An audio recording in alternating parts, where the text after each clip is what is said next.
রাসূল তো এতিমদের সর্দার।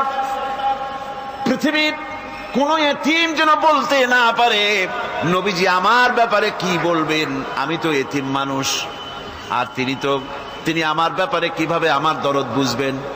নবীজিকে আল্লাহ পাক কেমন এতিম বানালেন, সমস্ত দুনিয়ার এতিমদের সর্দার বানালেন। মায়ের পেটে যখন তিনি ছিলেন 6 মাসের সময় মায়ের পেটে থাকাকালীন বাপের এতিম হয়ে গেলেন। যখন প্রসব বেদনা শুরু হয়েছে মায়ের, দুনিয়ায় যখন তিনি আসবেন, হযরতে আমেনা ঘরের ভিতরে বসে তার অবস্থাটা কি? এই সন্তান পৃথিবীতে আসতে পরে যিনি সবচাইতে বেশি খুশি হবেন তিনি তো আজ দুনিয়ায় নাই। মনের ভিতরে কত কষ্ট। আল্লাহ রাব্বুল আলামিন তার হাবিবকে দুনিয়া আনলেন।